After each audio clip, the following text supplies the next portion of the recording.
தூயாவியாரின் பெயராலே.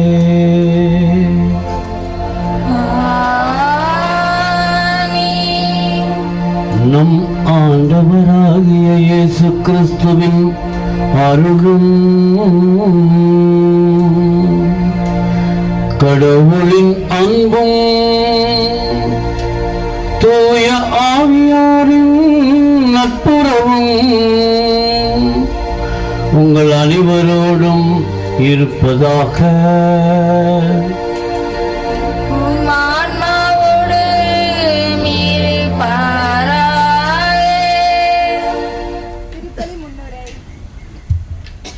பொதுக்காலத்தின் 3ஆம் ஞாயிறு திருப்பலியில் பங்கேற்க வந்துள்ள இறைமக்களே, உங்கள் அனைவருக்கும் இயேசுவின் இனிய நாமத்தில் அன்பு வாழ்த்துக்கள்.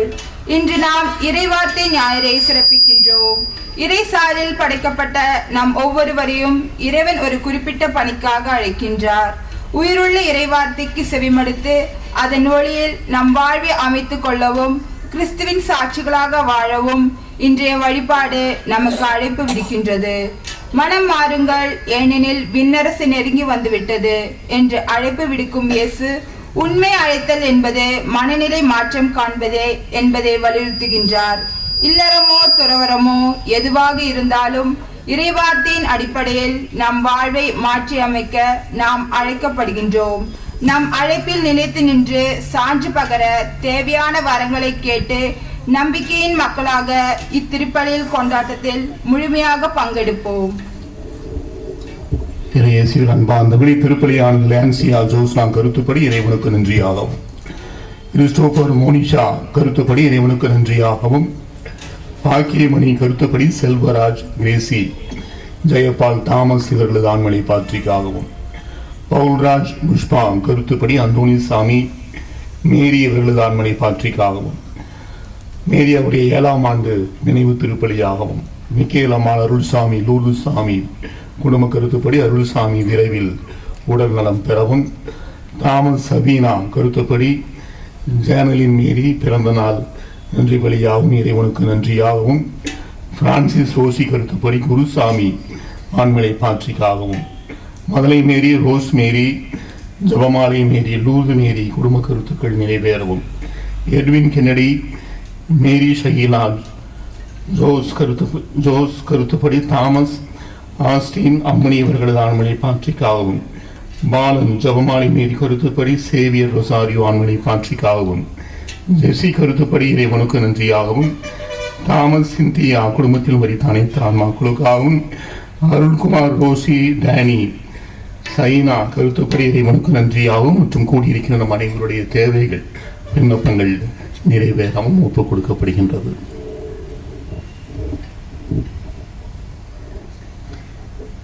எனக்கு அன்பான சகோதர சகோதரிகளே, நம்முடைய பங்கிலே இந்த நாளிலே இந்த ஆலய வளாகத்திலே ஆலயத்தின் பின்புறம் அமைக்கப்பட்டிருக்கிற புனித வனத்து சின்னப்பருடைய கெபி திருவிழாவுக்கு குடும்பமாக குழுமி வந்திருக்கின்றோம். அவருடைய வாழ்க்கை சரித்திரத்தை கடந்த வருடம் நான் சொல்லியிருக்கின்றேன். அதையே திரும்பவும் சொல்ல விரும்பவில்லை. ஆனால் அவருடைய வாழ்க்கையிலே ஒன்றே ஒன்று, அவர் இறைவனுடைய பராமரிப்பிலே வாழ்ந்தார், இறைவனுடைய பராமரிப்பை நம்பினார். அத்தோடு அவருடைய ஜெப வாழ்க்கை நமக்கு முன்னுதாரணமாக இருக்கின்றது. அன்புக்குரிய சகோதர சகோதரிகளே,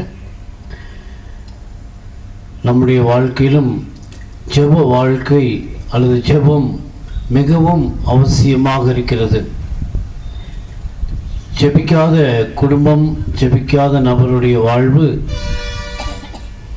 விலாசம் இல்லாத கடிதத்திற்கு ஒப்பாகும். அது எங்கு போய் முடியும் என்று தெரியாது. நாம் ஜெபிக்கவில்லை என்றால் நம்முடைய வாழ்க்கை என்ன ஆகும் என்று நமக்கே தெரியாது. அதற்கெல்லாம் ஒரு முன்னுதாரணமாக இருக்கின்றவர் தான் புனித வானத்து சின்னப்பர். ஒரு நடமாடும் நற்செய்தியாக, குறிப்பாக ஜெபிக்கின்ற ஒரு நற்செய்தியாக அவர் இந்த உலகத்தில் வாழ்ந்தார். நற்செய்தி வாயால் மட்டும் அல்ல பரப்புவது, மாறாக வாழ்க்கையாலும் எடுத்துக்காட்டுவது மிக மிக முக்கியமான ஒரு காரியமாக இருக்கின்றது.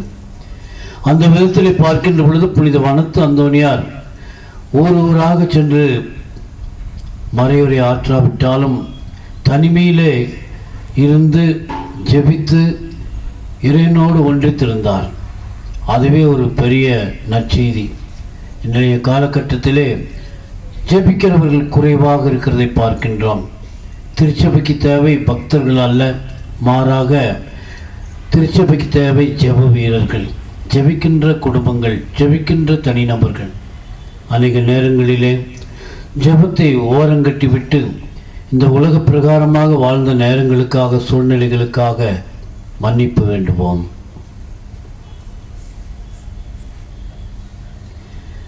எல்லாம் வல்ல இறைவனிடமும்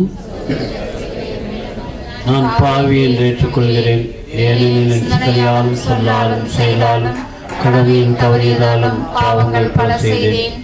என் பாவமே என் பாவமே என் பெரும்பாவமே. ஆகையால் எப்பொழுதும் கன்னியான தூய மரியாதையும் வானதூதர் புனித அனைவரையும் சகோதர சகோதரிகளையும் நம் இறைவனாகிய ஆண்டவரிடம் எனக்காக வேண்டிக் கொள்ள மன்றாடுகிறேன். எல்லாம் வல்ல இறைவன் நம் மீது இரக்கம் வைத்து நம்முடைய பாவங்களை எல்லாம் மன்னித்து நம்மை நிலை வாழ்வுக்கு அழைத்து செல்வாராக. ஆமென்.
மன்றாடுவோமாக.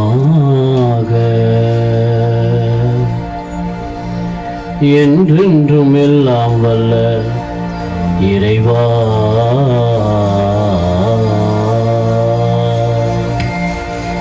எங்கள் செயல்களையும் அது திருவுளத்துக்கு ஏற்ப நடத்தியருளும்.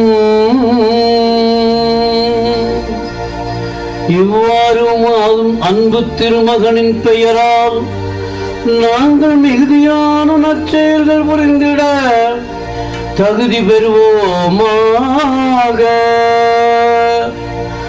நற்செயல் புரிவதில் தகுதி பெறுவோமாக. உம்மோடு தூய ஆவியாரின் ஒன்றிப்பில் இறைவனாய் என்றென்றும் வாழ்ந்து ஆட்சி செய்கின்ற எங்கள் ஆண்டவரும் திருமகனுமாகிய இயேசு கிறிஸ்து வழியாக உம்மை மன்றாடுகிறோம்.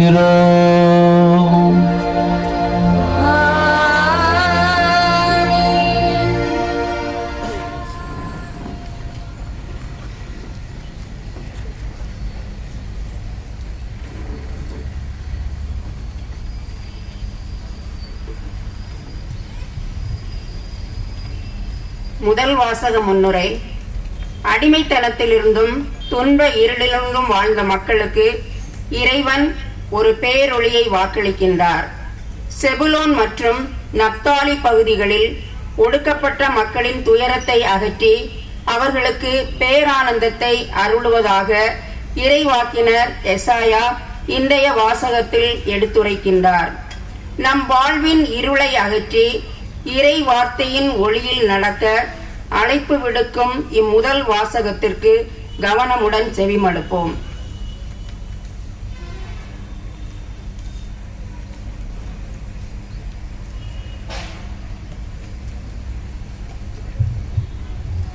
முதல் வாசகம். பிற இனத்தார் வாழும் கலிலேயாவில் மக்கள் பேரொளியை கண்டார்கள். இறைவாக்கினர் எசாயா நூலிலிருந்து வாசகம். அதிகாரம் 9, இறைவசனங்கள் 1-4 முடிய. முற்காலத்தில் செபிலோன் நாட்டையும் நப்தலி நாட்டையும் ஆண்டவர் அவமதிப்புக்கு உட்படுத்தினார். பிற்காலத்திலோ பெருங்கடல் வழி பகுதி, யோர்தானுக்கு அப்பாலுள்ள நிலப்பரப்பு, பிற இனத்தார் வாழும் கலிலேயா நாடு ஆகிய பகுதிகளுக்கு மேன்மை வர செய்வார்.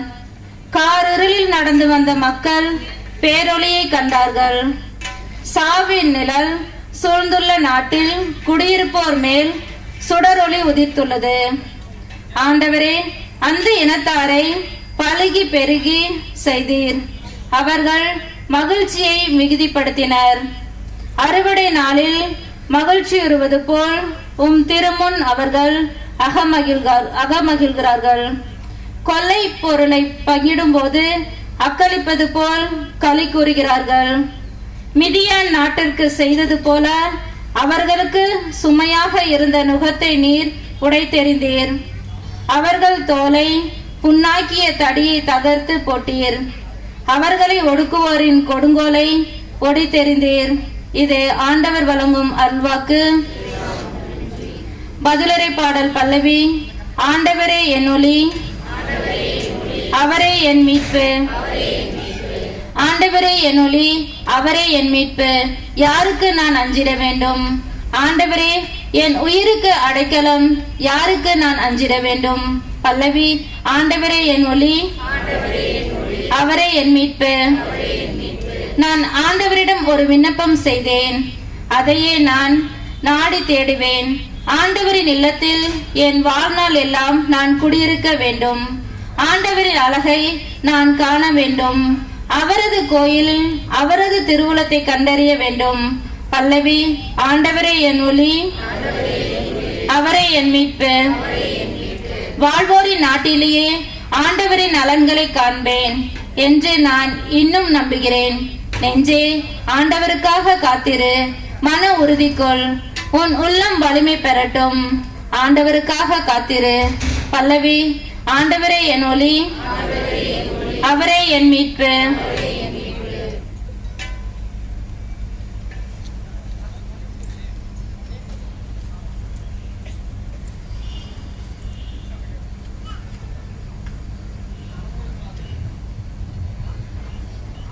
இரண்டாம் வாசக முன்னுரை.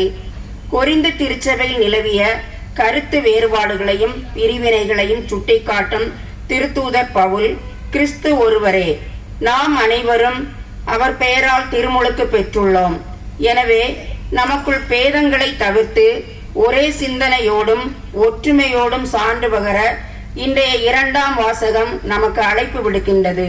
இவ்வார்த்தைகளுக்கு கவனமுடன் செவிமடுப்போம்.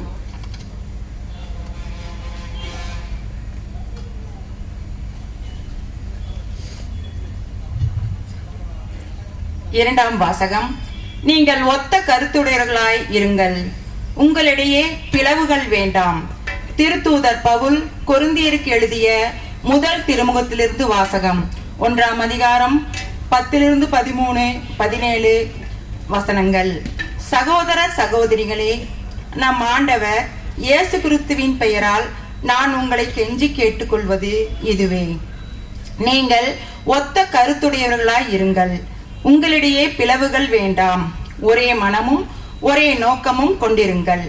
என் நண்பர்களே, உங்களிடையே சண்டை சச்சரவுகள் இருப்பதாக குளோயி விட்டார் எனக்கு தெரிவித்துள்ளனர்.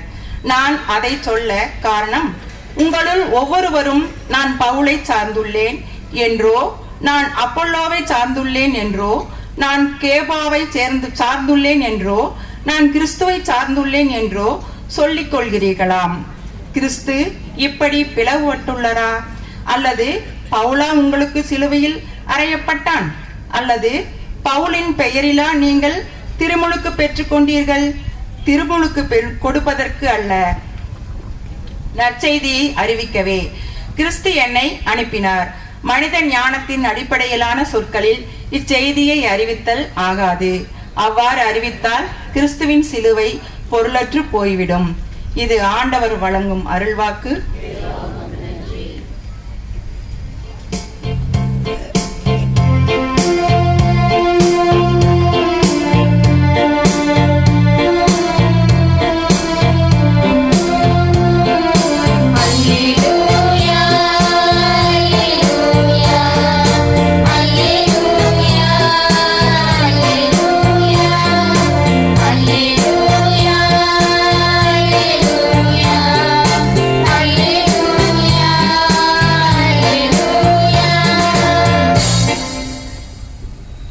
இயேசுவின் அரசு பற்றிய நற்செய்தியை பறைசாற்றினார்.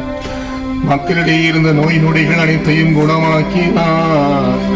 அல்லேலூயா.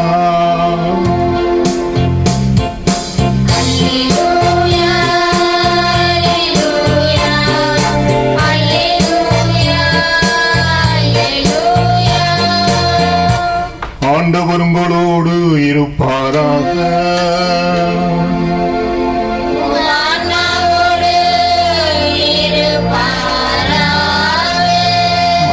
எழுதிய தூய நற்செய்தியிலிருந்து வாசகம்.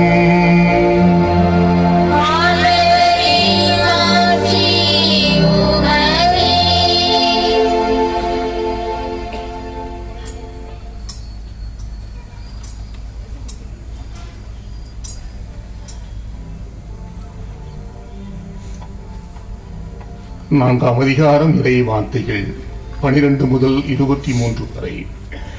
அக்காலத்தில் யோவான் கைது செய்யப்பட்டதை இயேசு கேள்விப்பட்டு கலிலேயாவுக்கு புறப்பட்டு சென்றார். அவர் நாசரேத்தை விட்டு அகன்று செபுலோன், நப்தலி ஆகிய இடங்களின் எல்லையில் கடலோரமாய் அமைந்திருந்த கப்பர்நாகுமுக்கு சென்று குடியிருந்தார்.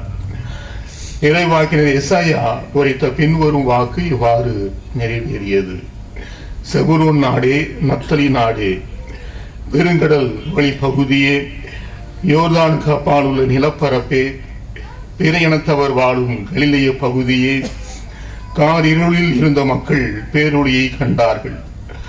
சாவின் நிழல் சூழ்ந்துள்ள நாட்டில் குடியிருப்போர் மேல் சுடரொளி உதித்துள்ளது. அது முதல் இயேசு மனம் மாறுங்கள், ஏனெனில் விண்ணரசு நெருங்கி வந்துவிட்டது என பறைசாற்றத் தொடங்கினார்.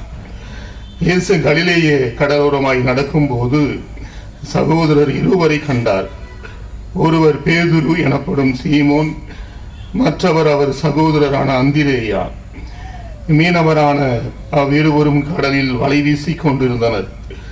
இயேசு அவர்களை பார்த்து, என் பின்னே வாருங்கள், நான் உங்களை மனிதரை பிடிப்பவர் ஆக்குவேன் என்றார். உடனே அவர்கள் வலைகளை விட்டுவிட்டு அவரை பின்பற்றினார்கள்.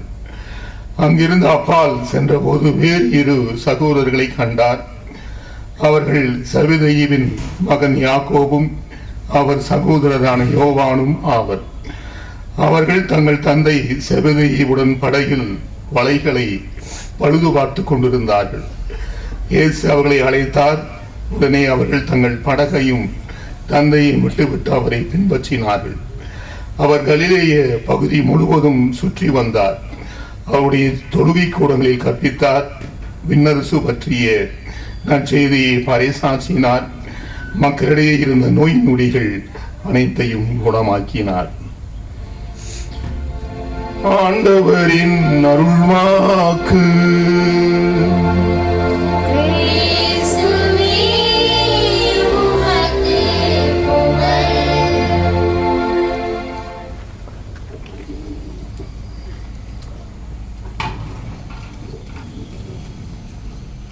எனக்கு அன்பான சகோதர சகோதரிகளே, மீண்டுமாக இறைவன் பங்கு தந்தை வழியாக புனித வனத்து சின்னப்பருடைய திருவிழாவுக்கு என்னை அழைத்திருக்கிறார்.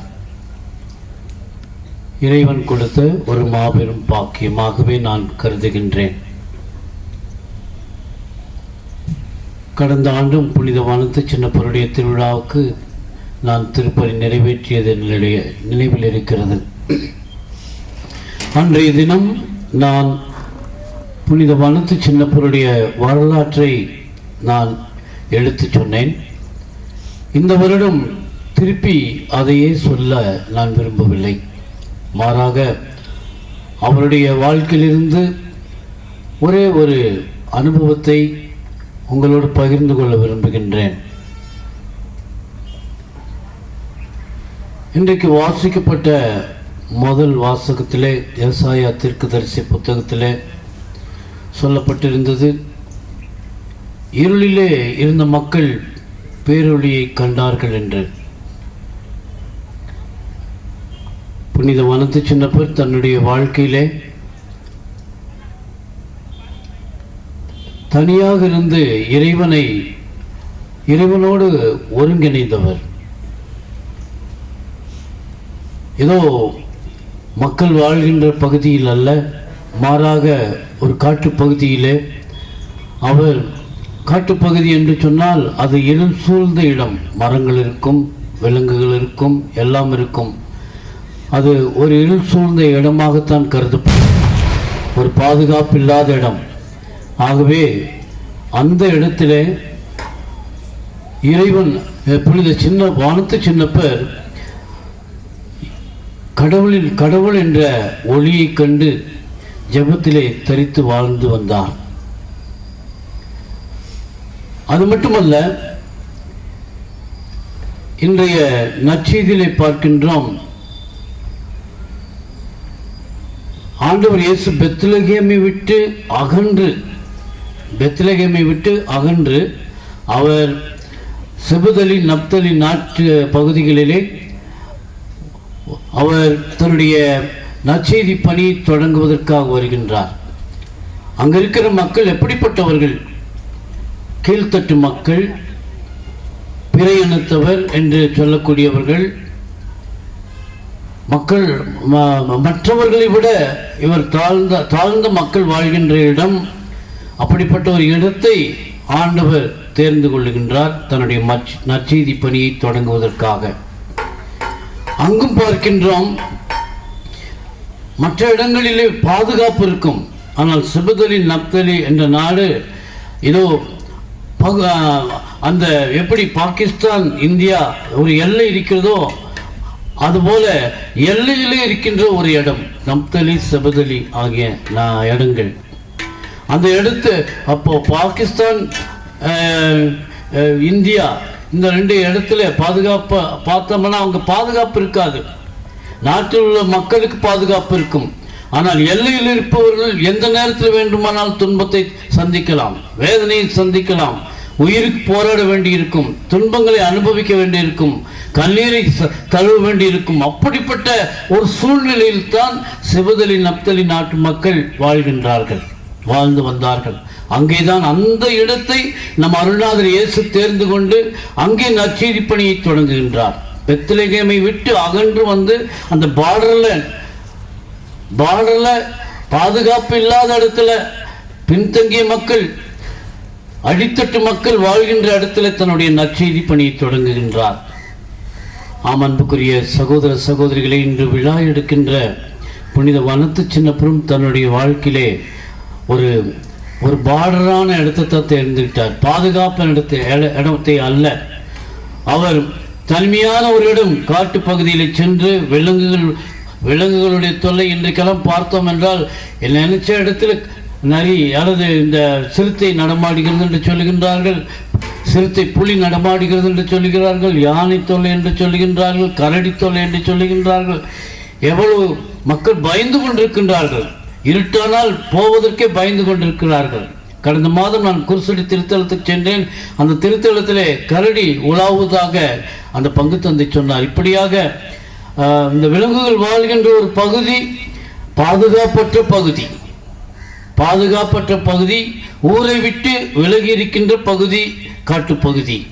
அதில் விலங்குகள் இருக்கும், எல்லாம் இருக்கும், பாம்பு இருக்கும், எல்லா விலங்குகளும் இருக்கும்.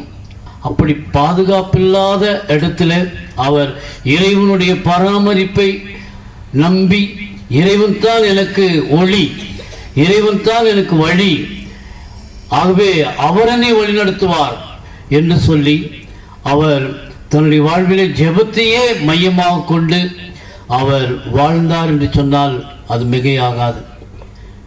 ஏதாவது ஒரு விலங்கு வந்து அவரை தொந்தரவு செய்திருக்கிறது என்று அவர் வாழ்க்கை சரித்திரத்தில் படித்திருக்கிறோமா? சற்று சிந்தித்து பாருங்கள். இல்லை, அவர் ஜெபித்தார், தனிமையில ஜெபித்தார், இறைவனோடு ஒன்றித்தார். ஆகவே எந்த விலங்குகளும் அவரை தொந்தரவு பண்ணவில்லை, எந்த விலங்குகளும் அவரை அந்த இடத்தை விட்டு அகன்று போகும்படியாக தொல்லை கொடுக்கவில்லை. மாறாக இவர் இறைவனோடு ஜெபத்திலே ஒன்றித்திருந்த காரணத்தினாலே அவருக்கு எல்லா பாதுகாப்பும் அவரிடத்தில் இருந்தது. விலங்குகள் கூட அவருக்கு உணவு கொண்டு வந்து கொடுத்தது. இப்படிப்பட்ட ஒரு நிலையில் அவர் வாழ்ந்தார். காரணம் அவருடைய ஜெப வாழ்க்கை. ஜெப வாழ்க்கை அவருக்கு எங்கிருந்து கிடைத்தது? எப்படி கிடைத்தது? இயேசுவிடமிருந்து தான். அவர் இயேசுவினிடத்தில் கற்றுக்கொண்டது என்ன? ஜெபிக்க வேண்டும் என்பதுதான். இயேசு இந்த உலகத்தில் வாழ்ந்த பொழுது அவர் ஜெபித்தார். முதல் திருத்தூதர்களை தேர்ந்தெடுக்கும் பொழுது ஜெபித்தார், அற்புதங்களை செய்யும் பொழுது ஜெபித்தார், சிலுவையிலே ஜெபித்தார், கெத்செமனி தோட்டத்திலே ஜெபித்தார், சிலுவையில் அறையொண்டு உயிர் விடும் பொழுது கூட அவர் ஜெபித்தார். காலையிலே ஜெபித்தார், அதிகாலையிலே ஜெபித்தார், மதிய வேளையிலே ஜெபித்தார், மாலையிலே ஜெபித்தார், இரவு வேளையிலே ஜெபித்தார். அவர் வாழ்க்கையே ஜெப வாழ்க்கையாக இருந்ததை புனித வனத்து சின்னப்பர் தன்னுடைய வாழ்க்கையிலே மேற்கொண்டு அவர் வாழ்ந்தார். அதுதான் மிக மிக முக்கியமான ஒரு கருத்தாக நான் எண்ணுகின்றேன். அன்புக்குரிய சகோதர சகோதரிகளே, இன்றைக்கு நாம் நினைக்கின்றோம் இன்னைக்கு ஜெபம் ஒதுக்கப்பட்டு விட்டது.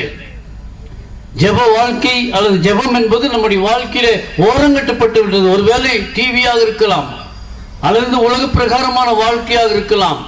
இன்னைக்கு அந்த ஜெப வாழ்க்கை குடும்பங்களிலே குறைந்து போய்விட்டது, டிவி ஆக்கிரமித்து விட்டது. ஆனால் புனித வனத்து சின்னப்பருடைய வாழ்க்கையிலே பாருங்கள், அந்த ஜெபம் தான் அவருடைய வாழ்க்கையிலே அவரை ஒரு புனிதராக உயர்த்தியது என்று சொன்னால் அது மிகையாகாது. அது தனிப்பட்ட ஜெபம். இன்றைக்கு நம்முடைய வாழ்க்கையிலே அப்படிப்பட்ட ஜெப வாழ்க்கை இருக்கிறதா என்று சிந்தித்து பார்க்க வேண்டும். அன்புக்குரிய சகோதர சகோதரிகளே, நிறைய நேரங்களிலே திருச்சபைகளிலே பக்தர்கள் இருக்கின்றார்கள், ஜெபிக்கின்ற வீரர்கள் குறைவாக இருக்கிறதை பார்க்கின்றோம், ஜெபிக்கிற குடும்பங்கள் குறைவாக இருக்கிறதை பார்க்கின்றோம், ஜெபிக்கிற மனிதர்கள் குறைவாக இருக்கிறதை பார்க்கிறோம். ஆனால் புனித வனத்து சின்னப்பர் தன்னுடைய வாழ்க்கையில ஜெபித்தார். இறைவனுடைய பராமரிப்பை நம்பினார். நம்முடைய வாழ்க்கையில் இந்த ஜெப வாழ்க்கை இருக்கிறதா? இயேசு எல்லாம் வல்லவர், ஆனால் அவருக்கு அந்த ஜெப வாழ்க்கை தேவைப்பட்டது என்றால் நாம் ஒன்றுமில்லாதவர்கள். நமக்கு எவ்வளவு இந்த பொல்லாத உலகத்தில் வாழ்ந்து கொண்டிருக்கிறோம். மனிதனை மனிதன் அடித்து வாழ்ந்து கொண்டிருக்க உலகத்தில் வாழ்ந்து கொண்டிருக்கிறோம். ஆகவே நமக்கு அந்த ஜெப வாழ்க்கை இருக்கிறதா என்று சிந்தித்து பார்க்க வேண்டும் அன்புக்குரிய சகோதர சகோதரிகளே. ஆகவே இன்றைக்கு ஜெப வீரர்கள் தேவை, ஜெபிக்கிற குடும்பங்கள் தேவை, ஜெபிக்கிற தனி மனிதர்கள் தேவை என்று சொன்னால் அது மிகையாக அது அன்புக்குரிய சகோதர சகோதரிகளே. சில நேரங்களிலே நாம் ஜெபிக்கின்றோம், உண்மைதான், இல்லை என்று சொல்வதற்கில்லை. சில நேரங்களிலே கத்தி ஜெபிக்கின்றோம், சில நேரங்களிலே அழுது ஜெபிக்கின்றோம், சில நேரங்களில் உருண்டு ஜெபிக்கின்றோம், எப்படியெல்லாம் அதை முட்டி போட்டு ஜெபிக்கின்றோம், கரங்களை உயர்த்தி ஜெபிக்கின்றோம். ஆனால் ஜெபம் கேட்கப்படுவதில்லை. இவ்வாறாக ஜெபிக்கிறேன். இத்தனை வாரம் அந்தோனியார் ஆலயத்திற்கு வந்தேன், 13 வாரங்கள் வந்தேன், என்னுடைய ஜெபம் கேட்கப்படவில்லை, என்னுடைய மன்றாட்டு கேட்கப்படவில்லை, என்னுடைய தேவைகள் சந்திக்கப்படவில்லை என்று சொல்லி அநேக நேரங்களிலே நாம் அங்கலாய்த்துக் கொள்கின்றோம் அன்புக்குரிய சகோதர சகோதரிகளே. ஜெப வாழ்க்கை கூட ஒரு ஒழுங்கை ஆண்டவர் விரும்புகின்றார். ஜெபத்திற்கு கூட ஒரு ஒழுங்கு தேவைப்படுகிறது. எப்படியும் ஜெபிக்கலாம் என்று அல்ல, இப்படித்தான் ஜெபிக்க வேண்டும் என்று ஆண்டவர் சொல்லி இருக்கின்றார். ஆகவே ஜெப வாழ்க்கையில இறைவன் ஒரு ஒழுங்கை விரும்புகின்றார். ஆகவேதான் 5 அப்பத்தையும் 2 மீனையும் இதோ அவர் பழுகி பெருகச் செய்த பொழுது அதை அப்போஸ்தலருக்கு கொடுப்பதற்கு முன்னதாக மக்களை 50-50ஆக 100-100ஆக அமர சொல்லுகின்றார். அது எதை சுட்டி காட்டுகின்றது? இறைவன் எப்பொழுதுமே ஒரு ஒழுங்கை விரும்புகின்றார், ஒரு கட்டுப்பாட்டை விரும்புகின்றார் என்பதைத்தான் அது சுட்டி காட்டுகின்றது. ஆக ஜெப வாழ்க்கைக்கு கூட ஒரு கட்டுப்பாடு தேவை, ஒரு ஒழுங்கு தேவை அன்புக்குரிய சகோதர சகோதரிகளே. அப்படி ஒழுங்கு என்று சொல்லி பார்க்கின்ற பொழுது நம்முடைய ஜெபம் கேட்கப்பட வேண்டும் என்றால் நம்பிக்கை அல்லது விசுவாசம் நமக்கு தேவை அன்புக்குரிய சகோதர சகோதரிகளே. இந்த மரத்தை பார்த்து அங்கே போய் பெயர்ந்த இந்த இடத்திலே நெல் என்று சொன்னால் நிற்கும் என்று ஆண்டவர் சொல்லுகின்றார் அல்லவா? அது எதை குறிக்கிறது? விசுவாசம். இன்றைக்கு நம்முடைய ஜெபத்திலே விசுவாசம் இருக்கிறதா? புனித வனத்து சென்றவர் தன்னுடைய வாழ்க்கையிலே ஜெபத்தை ஒரு மையமாக வைத்து அவர் வாழ்க்கையிலே இதோ நம்பிக்கையோடு வாழ்ந்தார். இறைவன் என்னை இதோ அவர் தனிப்பட்ட ஒரு காட்டிலே வாழ்ந்தாலும் கூட இறைவனுடைய பராமரிப்பை நம்பி வாழ்ந்தார். இன்றைக்கு அப்படிப்பட்ட உயர்ந்த விசுவாசம் நம்முடைய வாழ்க்கையில இருக்கிறதா? சற்று சிந்தித்து பாருங்கள்.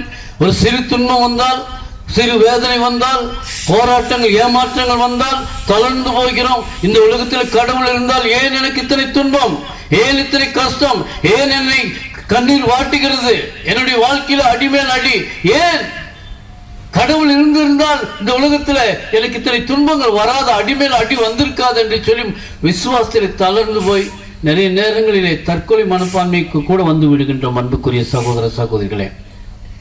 புனித வனத்து சின்னப்பர் ஜெபத்திலே இறைவனை நம்பினார். ஆகவேதான் அவரை எதுவும் அசைக்க முடியவில்லை. ஜெபத்திலே அவர் ஸ்ட்ராங்கா இருந்தார், ஜெபத்திலே அவர் ஆற்றலோடு இருந்தார் அன்புக்குரிய சகோதர சகோதரிகளே. ஆக ஜெப வாழ்க்கைக்கு முக்கியமானது நம்பிக்கை. இரண்டாவதாக புனித சின்னப்பருடைய வாழ்க்கையில் ஜெபம் எவ்வளவு முக்கியமானது என்று சிந்திக்கின்ற இந்த வேளையிலே ஜெபிக்கின்ற பொழுது நம்முடைய வாழ்க்கையில ஒருமனப்பட்டு ஜெபிக்க வேண்டும், ஜெபிக்க வேண்டும். 2ஆம் வாசகத்திலே கொரிந்தியர் திருமுகத்தில் 2ஆம் திருமுகத்திலே நாம் வாசிக்க கேட்டோம். ஒத்த கருத்தாயிருங்கள், ஒருமனப்பட்டு இருங்கள் என்று சொல்லுகின்றார். இன்றைக்கு நம்முடைய ஜெபம் கேட்கப்படாத காரணம் நம்முடைய மத்தியிலே அந்த பிரச்சனைகள், சண்டை சச்சரவுகளை வளர்த்து கொண்டிருக்கிறோம், பிரிவினைகளை உருவாக்கி கொண்டிருக்கிறோம். எனக்குத்தான் எல்லாம் தெரியும் என்ற எண்ணத்தோடு வாழ்ந்து கொண்டிருக்கிறோம். நான் பெரியவன், நீ பெரியவன் என்ற எண்ணத்தோடு வாழ்ந்து கொண்டிருக்கிறோம். ஆனால் ஒத்த கருத்து இல்லை, ஒருமனப்பட்டு ஜெபிப்பதில்லை. ஆகவேதான் நம்முடைய ஜெபங்கள் கேட்கப்படவில்லை. குடும்ப ஜெபம் என்றால் குடும்பம் ஒருமனப்பட்டு ஜெபிக்க வேண்டும். ஆனால் அந்த இடத்துல ஒரு மனம் இல்லை. கணவன் ஒரு மனத்தோடு வாழ்ந்து கொண்டிருக்கிறான், மனைவி ஒரு பிள்ளை ஒரு மனதோடு, பிள்ளைகள் ஒரு மனதோடு ஏனோ தானம் என்று கடமைக்காக ஜெபிக்கின்ற பொழுது அந்த ஜெபத்தை ஆண்டவர் கேட்க மாட்டார். ஒரு மனப்பட்டு ஜெபிக்க வேண்டும். அன்புக்குரிய சகோதர சகோதரிகளே, ஒரு டேங்க்ல ஒரு பெல்லு கீழே விழுந்துருச்சு. அதை எத்தனையோ பேர் முயற்சி எடுத்தார்கள் அதை எடுப்பதற்காக. ஆனால் அதை எத்தனையோ தனித்தனி நபர்களை, பெரிய பெரிய ஆட்களை, ஜிம்முக்கு போகிறவனெல்லாம் கூட்டிட்டு வந்து அந்த பெல்லை கீழே நீச்சல் அடித்து போய் உள்ளே தூக்கிட்டு வரதுக்கு முயற்சி செஞ்சாங்க. ஒன்றும் பண்ண முடியல. கடைசியில் ஒருத்தர் என்ன செஞ்சார்னா, மெல்லிய அந்த மூங்கில்களை ஒரு கட்டுக்கட்டாக கட்டி அந்த பெல்லினுடைய காதில் சொருகினாங்க. அந்த பெல் அப்படியே மேலே வந்துருச்சு. அந்த பெல் அப்படியே மேலே வந்துருச்சு. அந்த இலகி அந்த மூங்கில்களோடு அப்படியே மெலிந்து கொண்டு அந்த மணியானது, பெல்லானது மேலே வந்துருச்சு. காரணம், அந்த பல மூங்கில்கள் ஒரு கட்டாக கட்டி அந்த பெல்லினுடைய காதலை சொருகியதன் காரணமாகத்தான். அது அந்த மூங்கில்களெல்லாம் ஒரு கட்டாக உயர்த்ததுனால மேலே வந்துருச்சு. நம்முடைய வாழ்க்கையிலும் கூட நம்முடைய வாழ்க்கை தாழ்ந்து போய் இருக்கலாம். அந்த பெல் எப்படி தண்ணீருக்குள் தாழ்ந்து போய் ஒன்றும் பண்ண முடியாமல் போய்விட்டது. ஆனால் என்ன, அந்த மூங்கில்களை கட்டியவளது மேலே வந்தது. அதே போலதான் துன்பத்திலே மூழ்கி போயிருக்கலாம், துயரத்திலே மூழ்கி போயிருக்கலாம், வேதனையிலே மூழ்கி போயிருக்கலாம். ஆனால் நம்ம ஒருமனப்பட்டு ஜெபிக்கின்ற பொழுது நம்முடைய வாழ்க்கையை ஆண்டவர் உயர்த்துவார். அன்புக்குரிய சகோதர சகோதரிகளே, அதைத்தான், அப்படிப்பட்ட ஒரு வாழ்க்கைத்தான் புனித வனத்து சின்னப்பர் வாழ்க்கையிலே வாழ்ந்தார். அவர் ஒருமனப்பட்டு தனியாக ஜெபித்தாலும் கூட இறைவனோடு ஒருமனப்பட்டு ஜெபித்தார். புனிதர்களோடு ஒருமனப்பட்டு ஜெபித்தார். திருச்சபையோடு ஒருமனப்பட்டு ஜெபித்தார். ஆகவேதான் அவருடைய வாழ்க்கை தனிமையிலே அவர் ஜெபத்திலே வாழ்ந்தாலும் கூட அவருடைய ஒரு உன்னதமான புனிதராக, உயர்வான புனிதராக இன்றைக்கு கருதப்பட்டு கொண்டிருக்கிறார். அவருக்கு ஒரு விழா எடுத்துக் கொண்டிருக்கிறோம். காரணம், அவருடைய ஜெப வாழ்க்கை. மூன்றாவதாக, ஜெபத்திற்கு ஒரு ஒழுங்கு என்னவென்றால், நம்முடைய ஜெபத்திற்கு நல்ல மனசு வேண்டும். நல்ல மனசு வேணும். நல்ல மனசு இருந்தால் தான் நம்முடைய ஜெபத்தை ஆண்டவர் கேட்பார். ஒரு மனப்பட்டு ஜெபிக்கிறதோட நம்ம நல்ல மனசும் நமக்கு இருக்கணும். இன்றைக்கி நம்முடைய குடும்பங்கள் நீங்கள் பார்த்தோம் இல்லையா, கொரிந்தியருக்கு எழுதிய திருமுகத்தில், 2ஆம் திருமுகத்தில் நம்ம அந்த கொரிந்தியர் மக்கள் அவங்களிடத்தில் பல விதமான பிரச்சனைகள். நான் கிறிஸ்துவை சார்ந்தவன், கேபாவை சேர்ந்தவன், அப்போலோவை சார்ந்தவன், அவன் இப்படிப்பட்டவன் அப்படிப்பட்டவன் என்றெல்லாம் தங்களுக்குள்ளாக அவர்கள் பிரிவினை உண்டாக்கி கொண்டிருந்தார்கள். ஒருவேளை அவர்கள் ஜெபித்திருந்தார்கள் என்று நமக்கு தெரியவில்லை. ஆனால் ஜெபித்திருந்தால் அவருடைய ஜெபம் கேட்கப்பட்டிருக்காது. காரணம், அவர்கள் பிரிந்திருந்தார்கள். அவர்களுக்குள்ளாக நல்ல மனசு இல்லை. பார்க்கின்றோம், ஏரோது பாருங்கள், ஏரோது இறைவனை காண முடியவில்லை. காரணம் என்ன? அவனுக்கு நல்ல மனசு இல்லை. இயேசுவை கொல்ல வேண்டும் என்ற கெட்ட மனசு இருந்துச்சு. ஆனால் இது அந்த 3 ராஜாக்கள் நாம் படிக்கிறோம் அல்லவா, அந்த 3 ராஜாக்கள் இறைவனை தேடினார்கள், இறைவனை கண்டு கொண்டார்கள். காரணம், இறைவனை தேட வேண்டும் என்ற நல்ல மனசு அவர்களிடத்தில் இருந்தது. இறைவனை காண முடிந்தது. இன்றைக்கு நம்முடைய வாழ்க்கையில் ஜெபம் கேட்கப்பட வேண்டும் என்றால் நல்ல மனசு வேண்டும். ஒரு குடும்பத்தில் ஜெபிச்சாங்களாம். இப்படி வேளாங்கண்ணி போகிறதுக்காக ஒரு வீட்டில் தயாரிப்பு நடந்துட்டுருக்கு. புளி சோறு செய்கிறாங்க. அப்புறம் 3 நேரம் சாப்பாடு எப்படியோ கடைக்கெல்லாம் போகாமல் நம்மளே ஜமாளிச்சுக்கலான்னு சொல்லிட்டு புளி சோறு செய்கிறாங்க, லெமன் சோறு செய்கிறாங்க, சப்பாத்தி செய்கிறாங்க, கிழங்கு மசாலா செய்கிறாங்க. இப்படி பலதை செஞ்சிட்ருக்குறாங்க. ஆனால் ஒரு பாட்டி மட்டும் ஜெபம் பண்ணிகிட்ருக்கு. ஜெபமாலை, ஒரு ஜெபமாலை சொல்லிச்சு, 2 ஜெபமாலை சொல்லிச்சு, 3 ஜெபமாலை சொல்லிச்சு, சொல்லிகிட்டே இருக்குது. வாய் மொனமொனட்டே இருக்குது. அந்த வீட்டில் சின்ன குழந்தை ஓடி போய், பாட்டி எப்போ ஒரு ஜெபமாலை தான் ஜெபிக்கிங்க, ஆனால் இன்றைக்கி 3-4 ஜெபமாலை ஜெபிச்சிட்டிங்களே, காரணம் என்ன அப்படின்னு கேட்ட பொழுது, நீங்கள் எல்லாம் வேளாங்கண்ணி போகிறீங்கள, என்ன ஒரு வாரத்தை கூப்பிட்டீங்களா, ஆகவே நீங்கள் போகிற பஸ்ஸு உருண்டு பிறண்டு நீங்கள் எல்லாம் சாகணும்னு தான் வேண்டிகிட்ருக்கிறேன் அப்படின்னு சொல்லிச்சான். அன்புக்குரிய சகோதர சகோதரிகளை, நம்முடைய ஜெபம் நல்ல மனசு இருந்தால், நல்ல மனசு இல்லாமல் இருந்தால் கேட்கப்படுமா என்று சற்று சிந்தித்து பாருங்கள். இறுதியாக, நம்முடைய ஜெபம் கேட்கப்பட வேண்டுமென்றால் நம்முடைய வாழ்க்கையிலே நாம் கடமையை செய்ய வேண்டும். கடமையை செய்யாமல் எதுவுமே நடக்காது. கடமை செய்துவிட்டு ஜெபித்தால் டூ யுவர் பெஸ்ட் அப்படின்னு அப்படின்னு நம்ம கேட்டிருக்கோம். God will see the rest. நம்முடைய கடமையை நம்ம செய்யணும். நிறைய நேரங்களில் கடவுள் பார்த்துக்குவார் என்று நம்ம கடமையை செய்யாமல் இருக்கிறோம். குடும்ப பொறுப்புகளை மறந்துடுறோம், கணவனுக்குரிய கடமைகளை மறந்துடுறோம், மனைவிக்குரிய கடமைகளை மறந்துடுறோம், பிள்ளைகளுக்குரிய கடமைகளை மறந்துடுறோம். ஆனால் கடமையை செய்துவிட்டு நாம் ஜெபிக்கின்ற பொழுது நம்மளுடைய ஜெபம் கேட்கப்படும். அன்புக்குரிய சகோதர சகோதரிகளே, ஒரு பையன் பரீட்சை எழுதிட்டு போனான். அவன் எப்பவும் கோயிலுக்கு போக மாட்டான். பசங்கள்லாம் ரோட்டில் போவாங்க, கோயில் இருக்கும், கோயிலுக்கெல்லாம் போக மாட்டான். ஆனால் எக்ஸாம் வந்துச்சு. எக்ஸாம் வந்ததுனால அவனுக்கு ஒரு பக்தி வந்துருச்சு. போகிறான், கோயிலுக்கு போகிறான், குழந்தையசுக்கிட்ட வேண்டுறான். என்ன ஜெபம் பண்ணுறான்? ஆண்டவரே, எப்படியாவது என்னை காப்பாற்றிருங்க. ஏதோ நான் கொஞ்சம் படித்தேன், கொஞ்சம் தான் படிச்சிருக்கிறேன், என்னால் முடியல, எனக்கு விளையாடுறதுக்கு நேரம் இல்லை, எதெல்லாம் இருக்குது, அதனால் படிக்கிறதுக்கும் கொஞ்சம் நேரம் இல்லை. உங்களுக்கு தான் பொழப்பெல்லாம் நீங்கள் கோயிலில் நின்றுட்டுருக்குறீங்களே, நீங்கள் கொஞ்சம் சொல்லுங்க அப்படின்னு சொல்லி அவர் ஜெபம் பண்ணுறான். ஜெபம் பண்ணிவிட்டு போகிறான். போய் பரீட்சை எழுதுகிறான். பரீட்சை எழுதிட்டு பார்க்குறான், வெளியில் வந்து பார்க்குறான். அவன் பரீட்சையில் இந்தியாவின் தலைநகர் என்னன்னு கேட்டிருக்குது. இந்தியாவின் தலைநகர் என்னம்மா? எங்க? புரியல. புது டெல்லி. கரெக்ட், புது டெல்லி. அவன் என்ன எழுதிட்டான்? கருமத்தாம்பட்டின்னு எழுதிட்டான். கருமத்தாம்பட்டி அப்படின்னு எழுதிட்டான். வெளியே வந்து பார்க்குறான். புஸ்தகம் எல்லாம் பரீட்சை எழுதிட்டு முடிச்சு வந்து பார்ப்பாங்க இல்லையா, நம்முடைய இந்தியாவின் தலைநகர் நான் எழுதிட்டு வந்தது கருமத்தம்பட்டின்னு எழுதிட்டு வந்துட்டேன்.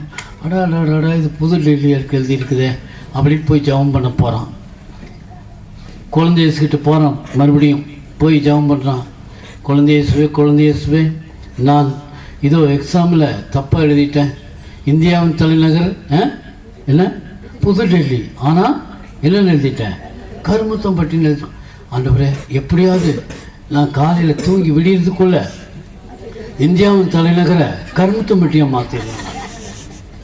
இன்றைக்கி அப்படித்தான் இன்றைக்கி நம்முடைய ஜெபங்களும் இருக்கின்றது. அன்புக்குரிய சகோதர சகோதரிகளை, எத்தனையோ நேரங்களில் நம்ம புனித அந்தோனியார் நவநாளுக்கு வரலாம், அல்லது எத்தனையோ நவநாளுக்கு போகலாம். நம்முடைய கடமையை நாம் நிறைவேற்ற வேண்டும். ஆண்டவர் எதிர்பார்ப்பது நம்மிடத்தில் நம் கடமையை நிறைவேற்றிவிட்டு நம் ஜெபிக்கின்ற பொழுது நம்முடைய ஜெபத்தை கேட்பார். ஆகவே அன்புக்குரிய சகோதர சகோதரிகளை, புனித வனத்து சின்னப்பருடைய திருவிழாவை கொண்டாடும் இந்த நாளிலே அவர் ஜெபத்திற்கு முக்கியத்துவம் கொடுத்தார். ஆனால் ஜெபம் என்று சொல்லுகிற பொழுது அதற்கென்று சில ஒழுங்குகள் இருக்கிற. ஆகவே தான் ஒரு 4 கருத்துக்களை உங்களோடு பகிர்ந்து கொண்டேன். ஆகவே இந்த விழாவிலே, புனித சின்னப்பருடைய விழாவை சிறப்பாக கொண்டாடும் இந்த வேளையில் நாம் நம்முடைய ஜெப வாழ்க்கைக்கு எவ்வளவு முக்கியத்துவம் கொடுக்கிறோம் என்று சிந்தித்து பார்த்து திருப்பலியிலே பங்கெடுப்போம். ஆமென்.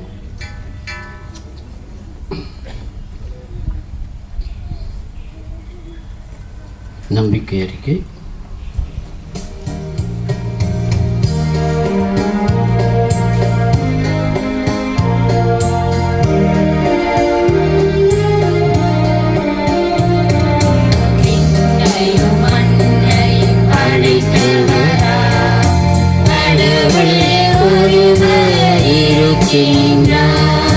தந்தை மகன் தூய ஆவியாய் ஒன்றாய் வாழ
அன்புக்குரிய சகோதர சகோதரிகளே, புனித வனத்து சின்னப்பருக்கென்று ஒரு விழா எடுத்து இன்றைய நாளிலே அவருடைய மாண்பை சிறப்பித்துக் கொண்டிருக்கிறோம்.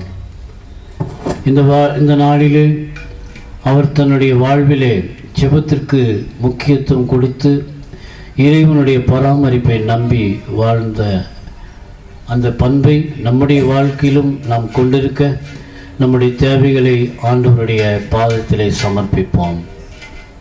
திரு அவைக்காக இறைவார்த்தை ஞாயிறை சிறப்பிக்கும் இந்நாளில் திருத்தந்தை லியோ மற்றும் திரு அவை தலைவர்கள் அனைவரும் இறைவார்த்தையின் ஒளியில் தங்கள் வாழ்வை அமைத்து உலகிற்கு ஒளியாகவும் நற்செய்தியின் சுவை கூட்டும் உப்பாகவும் விளங்கிட வேண்டும் என்று இறைவா உம்மை மன்றாடுகிறோம்.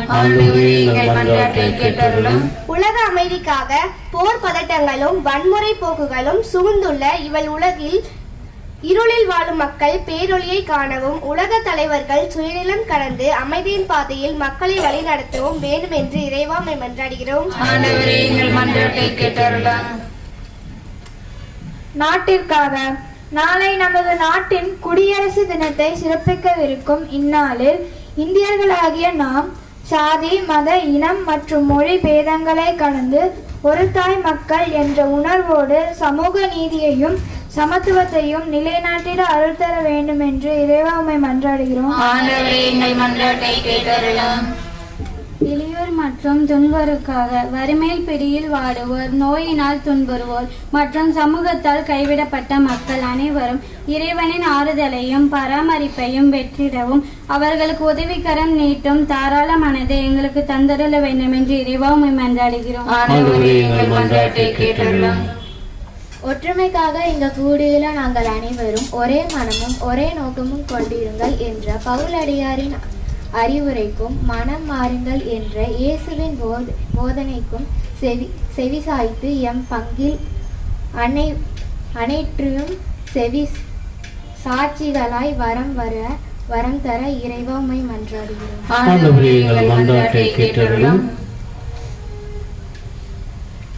நமது தனிப்பட்ட தேவைகளுக்காக மௌனமாக மன்றாடுவோம்.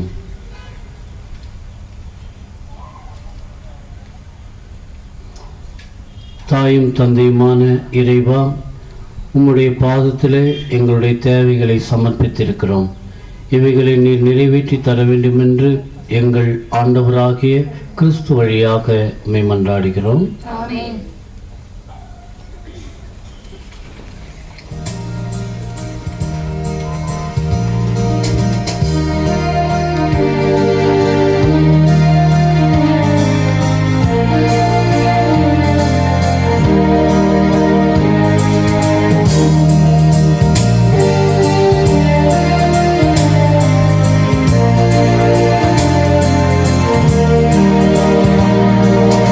என்னை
அன்புக்குரிய சகோதர சகோதரிகளே, புனித வனத்து சின்னப்பருடைய திருவிழாவிலே நாம் அனைவரும் குடும்பமாக இணைந்து அர்ப்பணிக்கின்ற இந்த தெய்வீக திருப்பலியை இறைவன் ஏற்றுக்கொள்ளும்படியாக ஜெபியுங்கள்.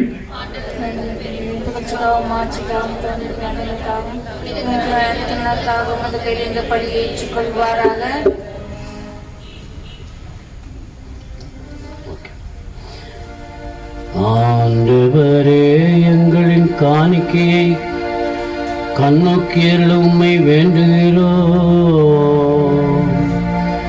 இவற்றை புனிதப்படுத்தி இவை எங்கள் மீட்புக்கு பயன்பட அருள் புரிவீராக. இவற்றை ஏற்று எங்கள் மீட்புக்கு பயன்பட அருள் புரிவீராக. எங்கள் ஆண்டவராகிய கிறிஸ்து வழியாக உம்மை மன்றாடுகின்றோம். ஆண்டவர் உங்களோடு இருப்பாராக.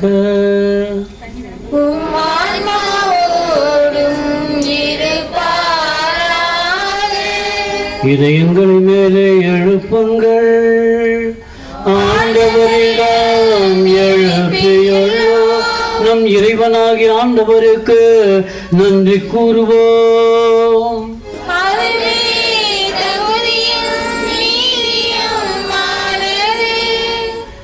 ஆண்டவரே, தூயவரான தந்தையே, என்றும் வாழும் எல்லாம் வல்ல இறைவா, எந்நாளும் எவ்விடத்திலும் நாங்கள் உமக்கு நன்றி செலுத்துவது மெய்யாகவே தகுதியும் நீதியும் ஆகும். எங்கள் கடமையும் மீட்புக்குரிய செயலுமாகும். வார்த்தையான அவர் வழியாக அனைத்தையும் படைத்தே அவரையே இரட்சகரும் மீட்பருமாக எங்களுக்கு அனுப்பினேன். அவர் தூய ஆவியினால் உடலெடுத்து கன்னி மரியாளிடமிருந்து விலக்க திருவுளம் ஆனார். புனித மக்களை பெற்றுத்தர கைகளை விரித்து பாடுபட்டார். சாவை வென்று உயிர்ப்பை வெளிப்படுத்தினார். ஆகவே தூதர் அதிதூதரோடும் அரியணை சூழ்வோர் ஆட்சி புரிவோர் மற்றும் வானக சேனையின் அணிகள் அனைவரோடும் சேர்ந்து உமது மாட்சியை புகழ்ந்துரைத்து ஒரே குரலாய் பாடுவதாவது:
ஆண்டவரே, நீர் மெய்யாகவே தூயவர்.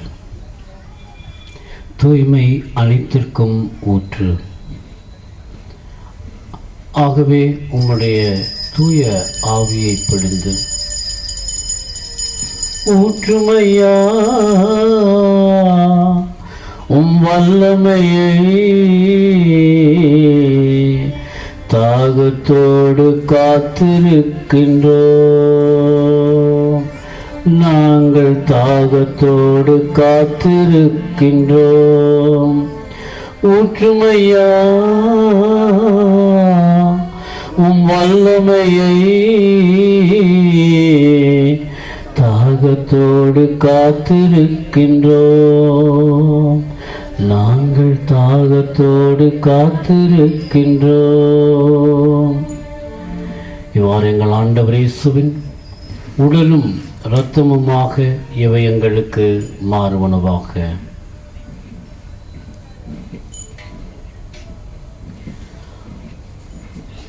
அவர் பாடுபட உளம் கனிந்து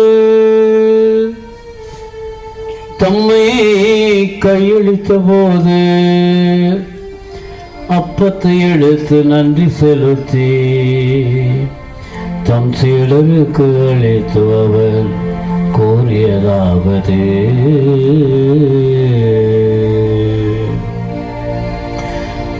அனைவரும் இதிலிருந்து பெற்று உண்ணுங்கள், ஏனெனில் இது உங்களுக்காக கையளிக்கப்படும் என் உடல்.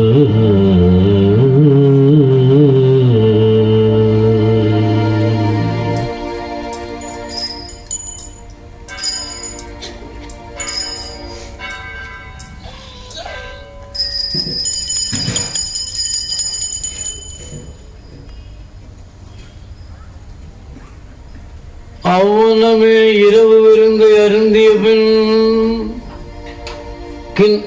கிண்ணத்தை எடுத்து மீண்டும் உமக்கு நன்றி கூறி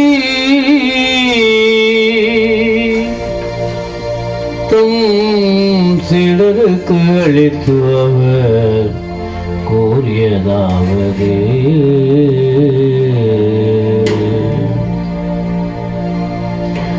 அனைவரும் இதிலிருந்து பெற்று பருகுங்கள், ஏனெனில் இது புதிய நிலையான உடன்படிக்கைக்குரிய என் இரத்தத்தின் கிண்ணம். இது பாவ மன்னிப்புக்கென்று உங்களுக்காகவும் பலருக்காகவும் சிந்தப்படும். இதை என் நினைவாக செய்யுங்கள்.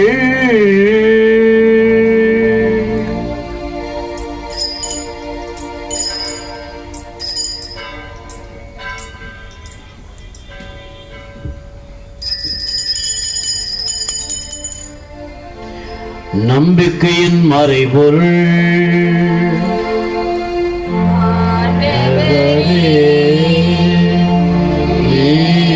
வருமளவா உமது இறப்பினை அறிக்கையிடுகின்றோம், உமது உயிர்ப்பினையும் எடுத்துரைக்கின்றோம். ஆகவே இறைவா, நாங்கள் கிறிஸ்துவின் இறப்பினையும் உயிர்ப்பினையும் நினைவு கூர்ந்து வாழ்வு தரும் அப்பத்தையும் மீட்பளிக்கும் கிண்ணத்தையும் உமக்கு ஒப்புக் கொடுக்கிறோம். உம் திருமுன் நின்று ஊழியம் புரிய தகுந்தவர்களை நாங்கள் ஏற்றுக்கொண்டீர். எனவே உமக்கு நன்றி செலுத்துகிறோம். மேலும் கிறிஸ்துவின் உடலிலும் இரத்தத்திலும் பங்கு கொள்ளும் எங்களை தூய ஆவியார் ஒன்று சேர்க்க வேண்டும் என உம்மை தாழ்மையுடன் மன்றாடுகிறோம்.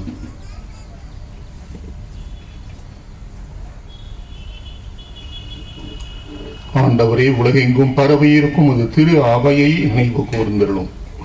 எங்கள் திருத்தந்தை லியோ, எங்கள் ஆயர் தாமஸ் அக்வாயினாஸ், எல்லா திருநிலையினராகிய அனைவரோடும் உமது திரு அவை அன்பில் நிறைவு பெறச் செய்திருளும். மேலும் உயிர்த்தலும் எதிர்நோக்குடன் துயில் கொள்ளும் எங்கள் சகோதரர் சகோதரிகளையும் இறந்தோர் அனைவரையும் இரக்கத்துடன் நினைவு கூர்ந்து உமது திருமுக ஒளியினுள் ஏற்றருளும் எங்கள் அனைவர் மீதும் இரக்கமாயிரும்.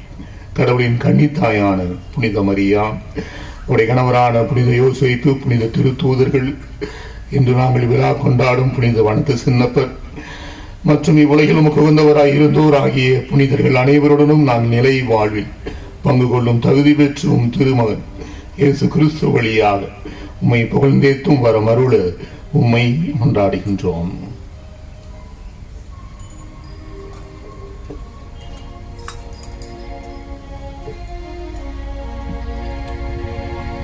இவர் வழியாக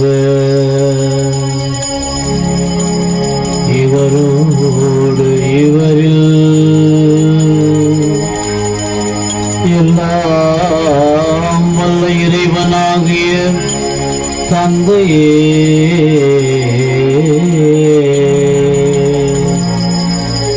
தூய ஆவியாரின் ஒன்றிப்பில் எல்லா புகழும் ஆட்சியும் என்றென்றும் உமக்கு உரியதே.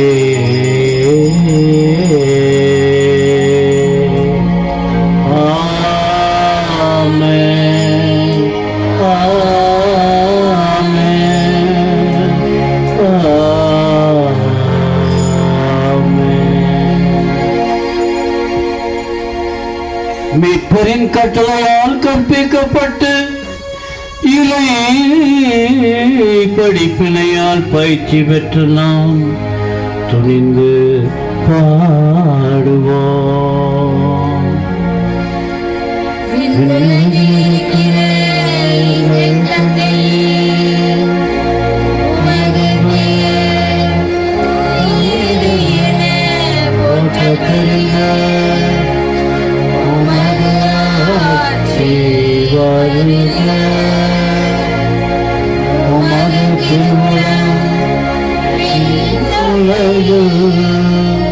நிறைவேறுவது போல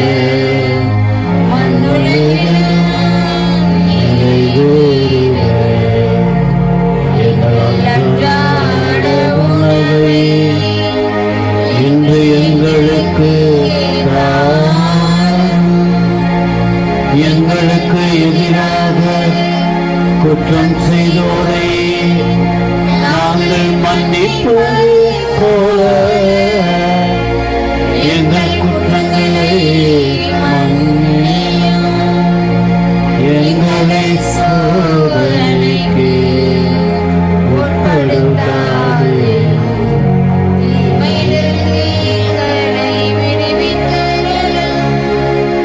இறைவன் நம் ஒவ்வொரு குடும்பத்திற்கும் சமாதானத்தை அருளும்படியாக சங்கீதக்காரன் பாடலை நாம் பாடி ஜெபிப்போம். நீங்கள் பாட வேண்டிய பதில் இறைவன் சொல்வது சமாதானமே சமாதானமே.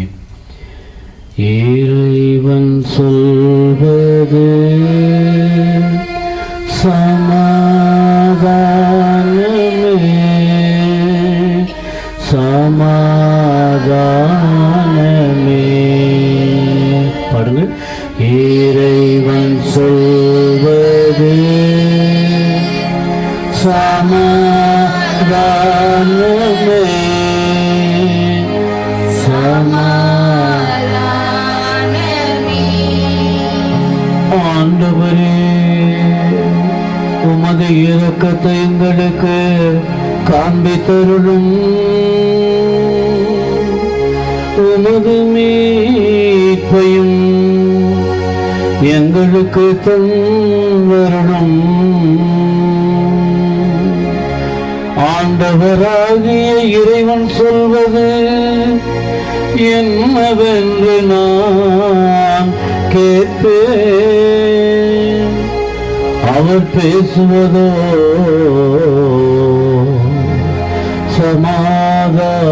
சமாதானமே.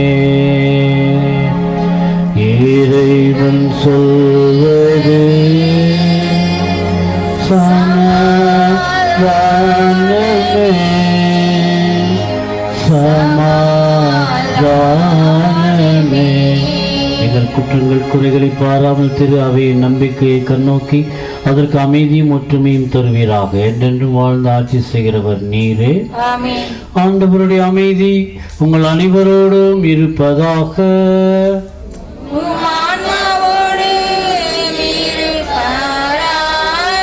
கிறிஸ்துவின் அமைதியை ஒருவருக்கொருவர் மகிழ்ச்சியோடு பகிர்ந்து கொள்வோம்.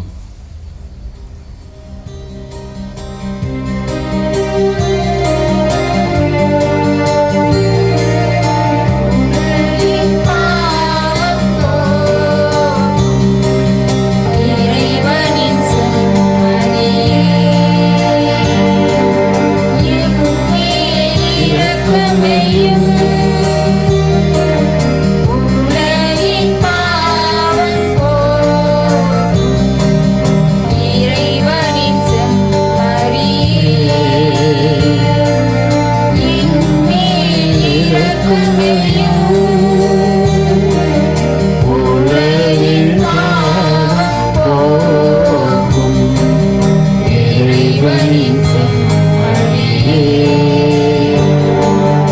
எமக்கு அமைதி அருளும் எமக்கு அமைதி அருளும்.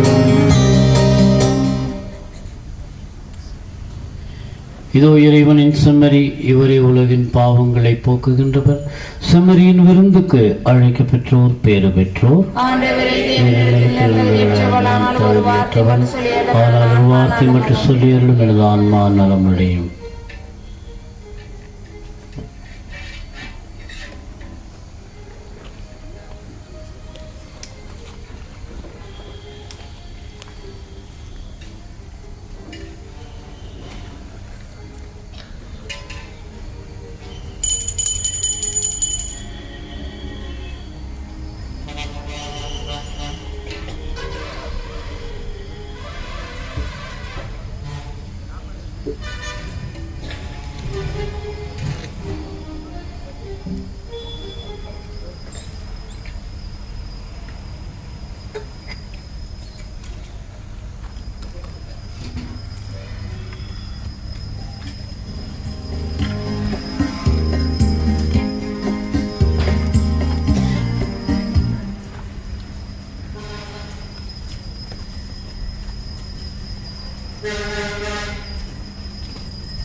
திருமண ஓலை கோவைமறை மாவட்டம் நமது பங்கு 4வது லூர்து மாதா அன்பியத்தை சார்ந்த திரு மைக்கேல் திருமதி இசபல்லா மேரி இவருடைய மகன் தருண் டேவிட் என்பவருக்கும் உதகைமறை மாவட்டம் புது வடவெள்ளி அன்னை வேளாங்கண்ணி திருத்தல பங்கில் வசிக்கின்ற திரு பாபு தேவசகாயம் திருமதி அமலதீபா இவருடைய மகள் பி சந்தியா என்பவருக்கும் திருமணம்.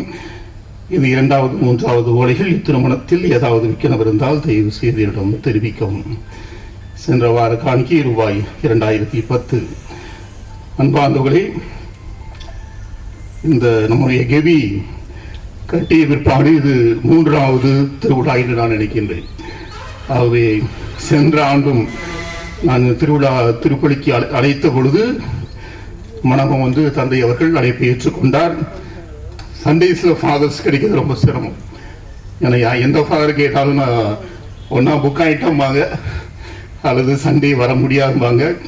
இருந்தாலும் அவருக்கு ஒரு திருப்பலி இருந்தும் கூட அழைப்பை ஏற்று அந்த திருப்பலி முடித்து இங்கே வந்து அருமையான ஒரு மறைவுரை ஆற்றி ஜபத்தில் நாம் நிலைத்திருக்க வேண்டும், கருத்தாய் இருக்க வேண்டும், ஒருமனப்பட்டிருக்க வேண்டும், நல்ல மனதோடு ஜபிக்க வேண்டும், கடமையை செய்துவிட்டு ஜபிக்கணும், நிறைய கருத்துக்களை நம்மோடு பகிர்ந்து கொண்டார். ஆகவே தந்தை அவர்கள் இத்திருப்பலை நிறைவேற்றி ஆசிரியரை நமக்கு பெற்றுக் கொடுத்தார். ஆகவே ஃபாதர் வின்சென்ட் பால்ராஜ் அவர்களுக்கு பங்கு மக்களாகிய உங்கள் சார்பிலும் எனது சார்பிலும் மனமார்ந்த நன்றிகளையும் வாழ்த்துக்களையும் தெரிவித்துக் கொள்கிறேன்.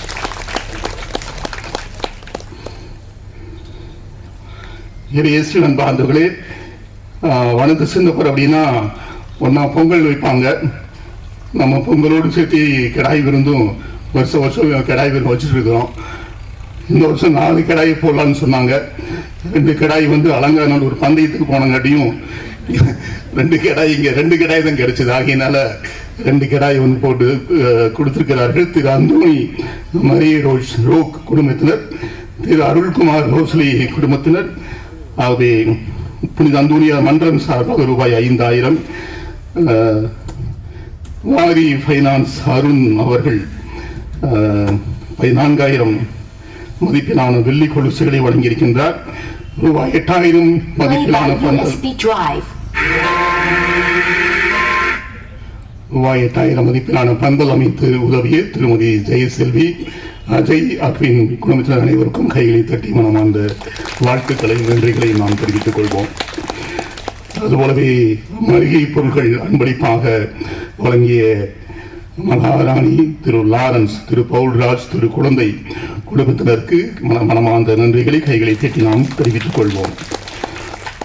ரூபாய் 10,000 அன்பளிப்பு வழங்கிய திருமதி லூர்து மேரி ஆசிரியர் குடும்பத்தினருக்கு மனமார்ந்த நன்றிகளை நாம் கைகளை தட்டி தெரிவித்துக் கொள்வோம். அதுபோலவே ரூபாய் 5,000 வழங்கிய குமார் இசபல்லா குடும்பத்தினர், ரூபாய் 2,000 அன்புடையை வழங்கியவர்கள் திரு பிரான்சிஸ் குடும்பத்தினர், திரு யேசுராஜ் குடும்பத்தினர், திரு ஜெரால்டு குடும்பத்தினர், திரு தாமஸ் குடும்பத்தினர், திரு கிறிஸ்டோபர் மோனிஷா குடும்பத்தினர் அனைவருக்கும் கைகளை தட்டி மனமார்ந்த வாழ்த்துக்களையும் நன்றிகளையும் நாம் தெரிவித்துக் கொள்வோம். அதுபோலவே திரு பிரகாஷ் ரெனோ அவர்கள் ரூபாய் 1000, அவருக்கும் மனமார்ந்த நன்றிகளையும் வாழ்த்துக்களையும் நாம் தெரிவித்துக் கொள்வோம். இயேசு வந்தாலே சாப்பிட்டு முடிச்சுட்டு சாப்பாட்டு தட்டுல தயவு செய்து நம்முடைய கெபிக்கு பின்னால கொஞ்சம் வைக்க முடியாது நான் கேட்டுக்கொள்கிறேன். ஏன்னா சாப்பிட்டு முடிச்சு அந்த நேரத்தில் வைக்கும் பொழுது அடுத்த நாள் காலையில பாத்தீங்கன்னா ஏதோ ஒரு கல்யாண விருது நடந்து முடிஞ்ச வீடு மாதிரி வருது நம்முடைய காம்பவுண்ட். ஆகையினால சாப்பிடு பிற்பாடு அந்த தட்டுகளை கெபிக்கு பின்புறம் இருக்கின்ற இடத்துல வைக்கும்படியாக அன்போடு நான் உங்களை கேட்டுக்கொள்கின்றேன். அப்பொழுதுதான் சிரமம் இல்லாமல் இருக்கும். இல்லைன்னா நாளைக்கு காலையில் வந்து அவங்க எடுத்துட்டு போக சரியா இருக்கும். அதுபோலவே இந்த சமையலுக்கு உதவிய வாலிபாலினுடைய தம்பி பேர் தெரியல, எஸ் அவர்களுக்கும் மனமா, ஏன்னா வருஷம் சாப்பாடு தான் செஞ்சுட்டு இருக்கிறாரு. வேற என்ன பேர் சொல்லுவோம் இல்லையா, பட்ட பேர் இஞ்சி மாமாங்க. அதனால எனக்கு வந்து என்னுடைய தாத்தா பேரன், எனக்கும் தாத்தா பேரன் என்னுடைய தம்பினாகவே அவருக்கும் மனமார்ந்த நன்றிகளையும் வாழ்த்துக்களையும் கைகளை தட்டி நாம் தெரிவித்துக் கொள்வோம். அனைவரும் அந்த திருப்பலி முடிவு தேர்பவனி இருக்கிறது. கலந்து கொண்டு அனைவரும் இந்த அன்பின் விருந்தை கலந்து கொண்டு செல்லுமாறு அன்போடு நான் உங்களை கேட்டுக்கொள்கின்றேன். ஜெபிப்போமாக.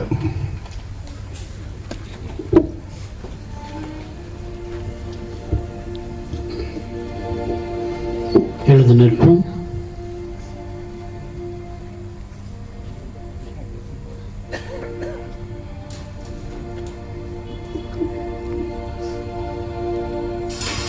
மன்றாடுவோமாக. எல்லாம் வல்ல இறைவா, எங்களுக்கு அருள் புரிய உம்மை வேண்டுகிறோம்.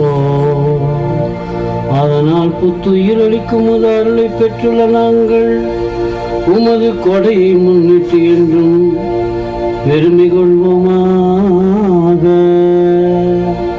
பெருமை கொள்வோமாக. எங்கள் ஆண்டவராகிய கிறிஸ்து வழியாக உம்மை மன்றாடுகிறோம்.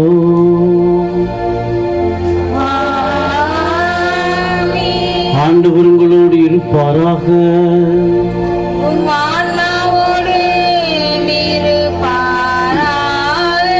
எல்லாம் உள்ள இறைவன் தந்தை மகன் தூயாவியார் உங்களுக்கு ஆசி வழங்குவாராக.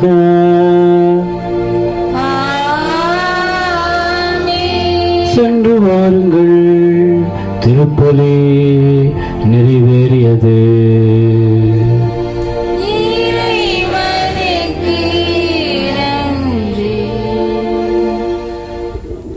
இயேசுவின் பாண்டிலே இப்பொழுது உடனடியாக வேண்டுதல் தேர்ந்தெடுக்கப்படும் ஒரு சிறிய ஜபத்தோடு வேண்டுதல் தேர்வு முடிந்த பிற்பாடு ஒரு சிறிய ஆசிரியர் ஜபத்தோடு சிறிய ஆசிரியரோடு முடிவடையும்.